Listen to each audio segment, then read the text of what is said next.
Before philosophy, humans explained the world through myth and ritual. This period stretches from prehistoric cultures to around 600 BCE, before systematic philosophical reasoning appears. The earliest evidence comes from cave art, ritual burials, and symbolic objects dating back tens of thousands of years. Bodies were buried with tools, food, and pigments, suggesting early humans believed death required explanation, not just disposal. As writing emerged, these explanations became myths. In Mesopotamia, creation and natural disasters were described through epic stories, where order arose from chaos through divine action. In ancient Greece, poets like Homer and Hesiod described a cosmos governed by gods, fate, and ancestry. Not by natural laws. Lightning was intention. Floods were judgment. Seasons reflected the will of higher powers. Ritual reinforced these beliefs through repetition. Stability came not from understanding nature, but from reenacting meaning.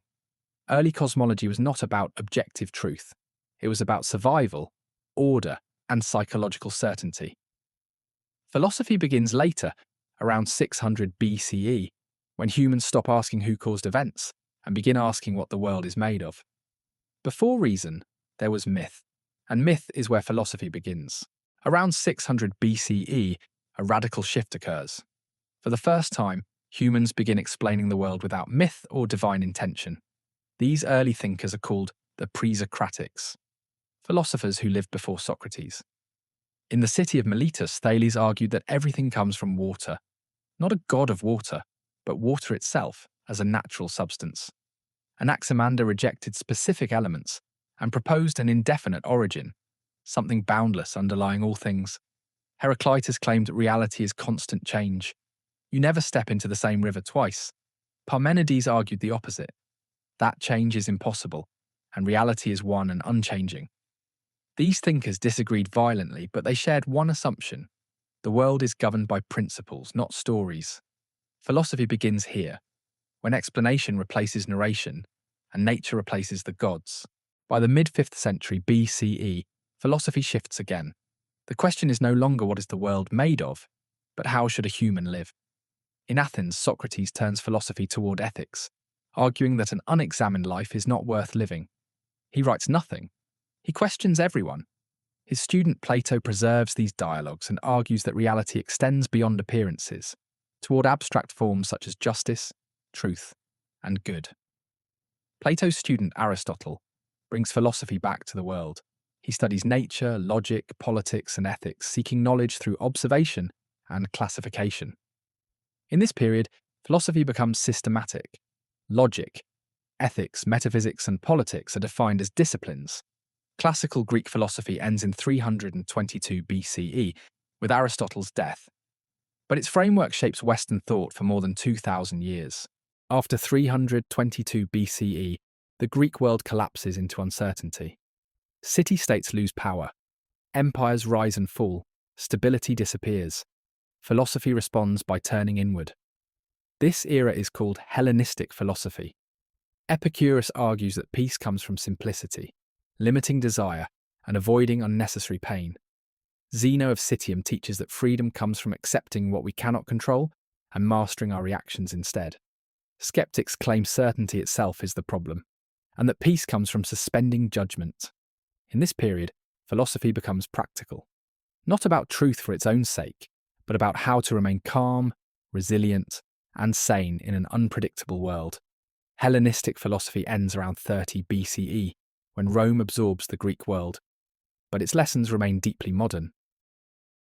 By 30 BCE, Rome dominates the Mediterranean world. Power concentrates. Order is enforced. Life becomes predictable and constrained. Roman philosophy inherits Greek ideas but applies them to duty, discipline, and authority. Stoicism becomes the dominant philosophy of the era. Seneca teaches that wealth and status are meaningless without self-control. Epictetus, once a slave, argues that freedom exists only in the mind. And Marcus Aurelius, Emperor of Rome, writes that power means nothing without virtue. Roman philosophy is not about speculation. It is about how to remain ethical inside systems you cannot escape. By 200 CE, philosophy becomes personal practice, a way to endure pressure, responsibility, and fate. By the 3rd century CE, The Roman world is fragmenting. Political authority weakens. Public life collapses. Philosophy turns inward. This period is known as Late Antiquity, and its central movement is Neoplatonism.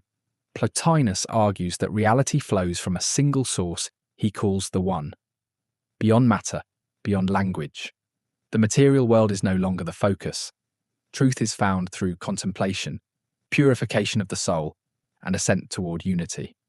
Philosophy becomes spiritual discipline, not about controlling the world, but about withdrawing from it. By 600 CE, Neoplatonism shapes early Christian, Islamic, and medieval thought, forming the bridge between ancient philosophy and the religious world to come. Between 200 and 600 CE, philosophy enters a new role. The Roman world continues to fracture, and Christianity spreads across the empire. Philosophy no longer asks how to live without gods. It asks how reason and faith can coexist. Early Christian thinkers, known as the Church Fathers, adapt Greek philosophy to theological questions. Augustine of Hippo argues that truth is found through both reason and divine illumination. Platonic ideas of inner ascent and unity are reinterpreted as a journey toward God. Philosophy becomes a tool, not for speculation but for defending belief, defining doctrine, and understanding the soul. By 600 CE, ancient philosophy survives not as an independent tradition, but within religious thought, setting the foundation for medieval philosophy to come. Between 800 and 1200 CE, philosophy flourishes across the Islamic world. While Western Europe faces political fragmentation, major centers of learning emerge in cities like Baghdad, Cordoba, and Cairo. Greek philosophical texts, especially Aristotle, are systematically translated into Arabic through large scholarly projects. These works are not only preserved, but critically examined and expanded. Al-Kindi argues that reason and revelation cannot conflict. Al-Farabi develops logic and political philosophy, describing a society governed by reason. Avicenna systematizes metaphysics, psychology, and medicine, shaping education for centuries. Averroes later defends Aristotle, insisting that philosophical reasoning is essential to truth. By 1200 CE, these works return to Europe through Latin translations, forming the foundation of medieval scholastic philosophy. Between 1100 and 1400 CE, philosophy becomes institutional. Universities emerge across Europe, in Paris, Bologna, and Oxford, and philosophy is taught through structured debate. This tradition is known as Scholasticism. Its goal is not to replace faith, but to systematically explain it using reason. Thinkers analyze questions by defining terms, presenting objections, and resolving contradictions through logic. Anselm of Canterbury argues that reason can clarify belief, famously proposing a logical proof for God's existence. Thomas Aquinas integrates Aristotle with Christian theology, claiming that faith and reason cannot truly conflict. William of Ockham later challenges excess complexity, insisting that explanations should not multiply beyond necessity. Scholasticism transforms philosophy into a discipline of precision, laying the foundations for modern logic, science, and academic inquiry. Renaissance humanism began with a simple, radical idea that human beings are capable of shaping their own world. In the 1400s, scholars across Italy turned back to ancient Greece and Rome, not to worship the past, but to rediscover what it meant to think freely. Figures like Petrarch, Erasmus, and Pico della Mirandola argued that humans weren't bound by fate or fixed hierarchy or the limits of medieval dogma. They believed in human dignity, in the power of reason, and in education as a way to cultivate inner potential. Instead of studying the world only through theology, humanists studied language, history, ethics, and art, subjects meant to understand life as it is lived. This shift transformed everything. Painting became more realistic, politics more secular, science more curious, and literature more personal. Humanism didn't reject religion. It rebalanced it, placing human experience at the center. Renaissance humanism marks the moment when Europe rediscovered the individual, not as a sinner waiting for salvation, but as a creator, a thinker, someone capable of choosing their own path. a philosophy that shaped the modern world by placing faith not only in God, but in human possibility. Between 1600 and 1700, philosophy takes a decisive turn. Knowledge is no longer grounded in tradition, scripture, or custom, but in reason itself. This movement becomes known as rationalism. Rationalists argue that some truths are innate, discoverable through logic rather than experience. René Descartes begins by doubting everything until only one certainty remains. I think, therefore I am. Baruch Spinoza builds a complete philosophical system, using geometric logic, arguing that reality follows necessary laws. Gottfried Wilhelm Leibniz claims the universe is structured by rational principles and composed of fundamental units of reason. For rationalists, the mind is not a blank slate. It is an active source of knowledge. This period lays the groundwork for modern science, mathematics, and the idea that reason can uncover the structure of reality itself. Between 1600 and 1750, philosophy shifts its foundation once again. Against rationalism, empiricists argue that the mind begins empty, and that knowledge comes from experience. This movement becomes known as empiricism. Francis Bacon rejects abstract speculation and insists that knowledge must be grounded in observable evidence. John Locke describes the mind as a blank slate, shaped by sensory experience. George Berkeley argues that reality itself depends on perception, and David Hume pushes empiricism to its limit, questioning causation, identity, and certainty itself. For empiricists, knowledge is provisional, built from observation, habit, and probability, not absolute proof. Empiricism reshapes science, psychology, and modern skepticism, and prepares philosophy for its next crisis. By the early 1700s, a new intellectual atmosphere begins to spread, later known as the Enlightenment. Its central conviction is that human reason can examine anything: tradition, morality, government, science, even the foundations of belief itself. Thinkers like Voltaire, Diderot, Rousseau, and Kant argue that no idea should be accepted simply because it is old, sacred, or familiar. What mattered was whether it could survive argument, evidence, and open scrutiny. Encyclopedias, salons, and expanding print networks create new spaces for public debate, where ideas circulate faster than at any time in human history. Earlier eras sought certainty in inherited authority or metaphysical systems. The Enlightenment redirects that search toward improvement, asking how society, education, and human life might become better through knowledge and reform. It is not a rejection of the past, but a demand that the past justify itself before reason. By 1800, Enlightenment thinking reshapes science, law, political thought, and cultural life, marking a moment when critical inquiry becomes a shared ideal and the pursuit of understanding becomes a project for everyone. By the late 18th century, philosophy faces a problem. Neither empiricism nor rationalism fully explains how knowledge is possible. Immanuel Kant attempts to solve this. His project becomes known as Transcendental Idealism, a theory not about what we know, but about the conditions that make knowing possible. Kant argues that the mind is not a passive observer. It actively shapes experience. Space, time, and basic categories like cause and effect are not discovered in the world. They are the frameworks the mind uses to organize the world. We never access things in themselves, the world as it exists independently. We encounter only appearances, reality structured through the mind's own lens. This does not deny the external world. It argues that understanding it always depends on the mental structures that interpret it.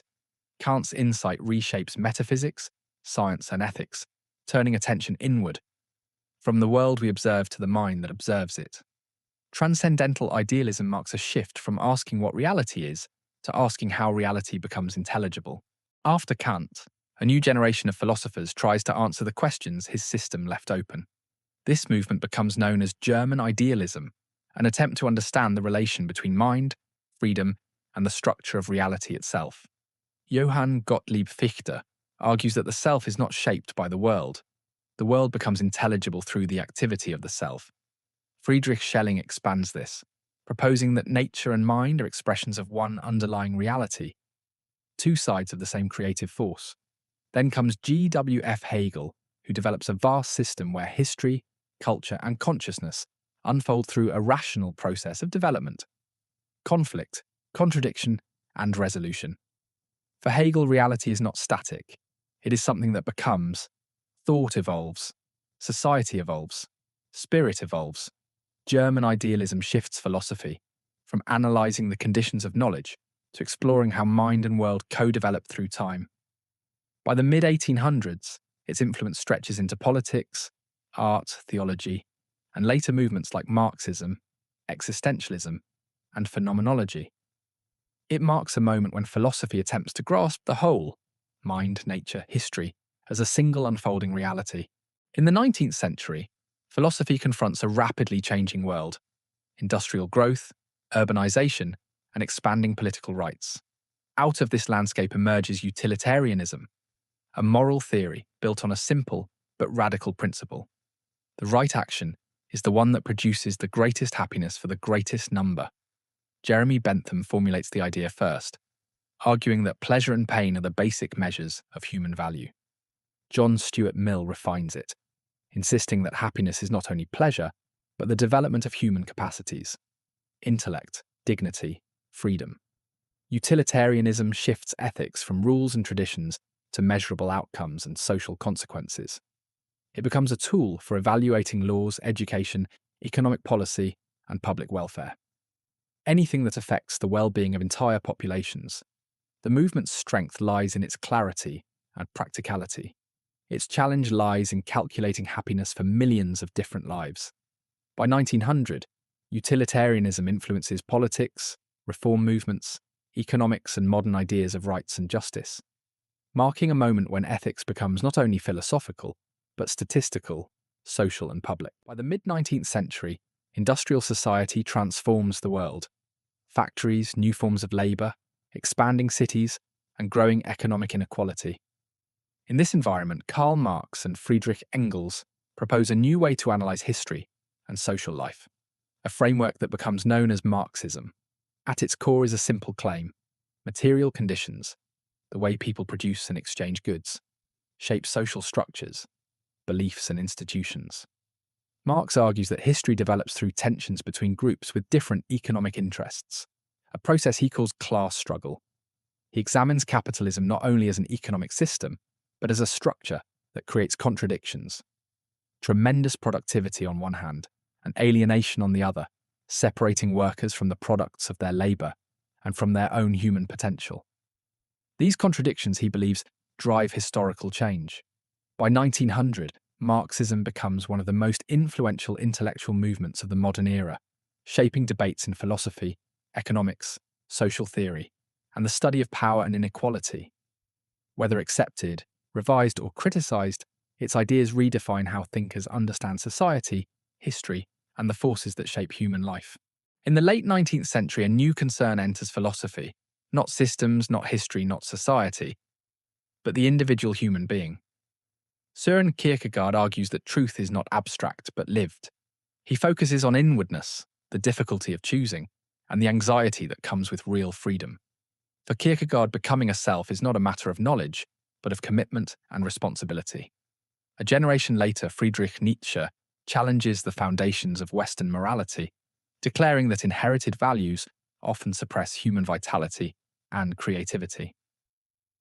He asks what it means to create meaning in a world where old certainties have lost their power. Nietzsche sees the human being as something unfinished, a task, not a conclusion. Together, Kierkegaard and Nietzsche shift the focus of philosophy from structures of thought to the conditions of existence: freedom, value, identity, and the struggle to become oneself. Their ideas prepare the ground for 20th century existentialism, setting the stage for thinkers who explore authenticity, anxiety, and meaning in the modern world. In the early 20th century, philosophy asks a new question: what is experience actually like from the inside? This becomes the movement known as Phenomenology, started by Edmund Husserl. Husserl suggests that before explaining the world, we should look closely at how the world shows up to us, how we see, remember, imagine, judge, and give meaning to things. He argues that experience is always directed. When we think about something. When we see something. Consciousness is active, not a blank mirror, but a process that organizes meaning. Husserl hopes that by studying these structures of experience, philosophy can find a solid foundation without getting lost in speculation.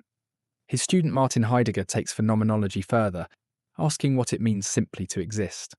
Heidegger says we are not detached minds floating above the world. We are beings who live in time, who care, who choose, and who are shaped by our history and surroundings. Phenomenology shifts philosophy from theories and systems to the details of lived life, the feel of being present, aware, involved. By 1950, it becomes one of the central influences on existentialism, psychology, and the modern study of consciousness itself. In the mid-20th century, philosophy turns toward one of its most human questions. What does it mean to exist as a free, choosing individual? This becomes the movement known as existentialism. Jean-Paul Sartre argues that human beings are condemned to be free, thrown into the world without fixed purpose, and responsible for creating meaning through their choices. Freedom, he says, is not comforting, it is heavy. Simone de Beauvoir expands existentialism into ethics and feminism, showing how freedom is lived in relationships and how social structures shape the possibilities available to each person. Albert Camus approaches the problem differently, describing the absurd, the tension between our desire for meaning and a world that offers no clear answers. For Camus, the task is not to escape the absurd, but to live honestly within it. Across these thinkers, existentialism focuses on anxiety, choice, responsibility, identity, and the struggle to create meaning in a world without guarantees. It becomes one of the defining movements of 20th century thought, shaping literature, psychology, art, political theory, and modern ideas of the self. At its core, existentialism asks each person not what life means, but what meaning you will dare to create. In the early 20th century, a new movement tries to reshape philosophy with the precision of science. This becomes logical positivism, led by the group known as the Vienna Circle. Influenced by Ludwig Wittgenstein's early work, they argue that most traditional philosophy, metaphysics, theology, grand speculative systems, doesn't actually say anything that can be verified. Their key idea is simple but radical. A statement is meaningful only if it can be tested, measured, or logically proven. Questions that cannot be confirmed by science or logic are dismissed as empty. They push philosophy toward mathematics, symbolic logic, and the analysis of language. The goal is clarity, to separate meaningful claims from verbal illusions. But the movement faces problems. Its own principle of verification cannot itself be verified, and many meaningful human experiences, ethics, art, emotion, fall outside its strict rules. By 1950, logical positivism begins to fade, yet its influence remains. It reshapes analytic philosophy, strengthens scientific thinking, and inspires later movements that focus on language, logic, and the precision of thought. A vision of philosophy built like a laboratory, disciplined, exact, and committed to clarity. In the early 20th century, philosophy takes a new direction, one shaped by logic, language, and scientific clarity. This becomes analytic philosophy, a movement that tries to understand the world by first understanding how we talk about it. Early inspiration comes from Ludwig Wittgenstein, whose work suggests that many philosophical problems are really problems of language. Meanwhile, thinkers like Bertrand Russell and Gottlob Frege build new systems of logic to clarify what can actually be said with precision. Analytic philosophy focuses on arguments, clear concepts, and careful reasoning. Instead of building large metaphysical systems, it asks smaller, sharper questions. What does this word mean? What follows logically from this claim? What assumptions are we making? Later figures, from W.V.O. Quine to Saul Kripke, expand the movement into questions of logic, knowledge, language, identity, mind, and science. By the late 20th century, analytic philosophy becomes the dominant approach in the English-speaking world. Its influence spreads into linguistics, computer science, mathematics, cognitive psychology, and the way modern universities teach reasoning.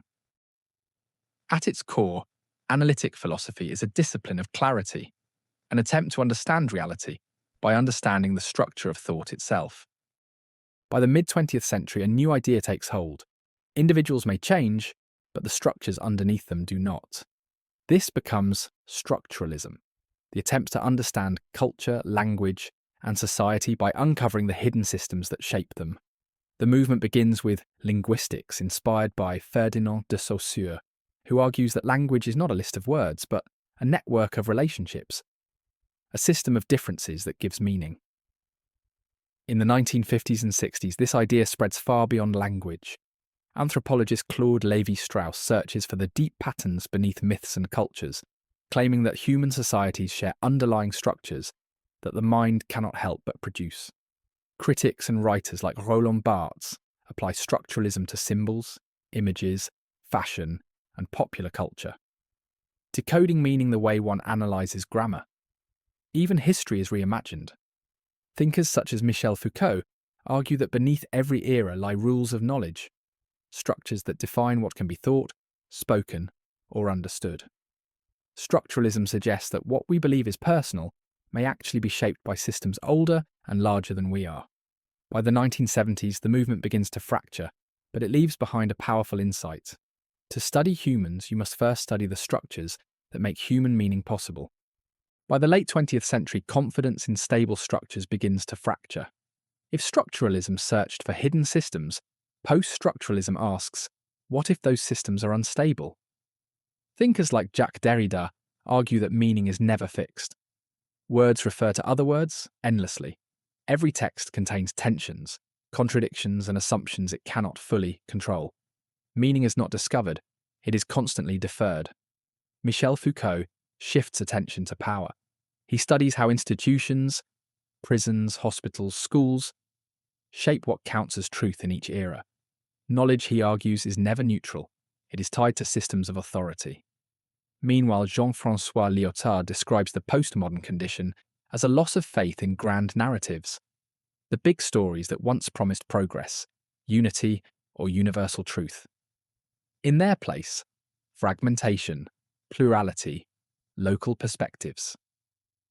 Postmodernism spreads beyond philosophy, into architecture, literature, art, film, and media. It questions certainty, destabilizes categories, and challenges the idea that any single framework can explain the whole. If modernity sought order, postmodernism exposes its cracks. Meaning becomes fluid. Identity becomes constructed. Truth becomes contested. And philosophy enters an era where certainty is no longer assumed, but interrogated.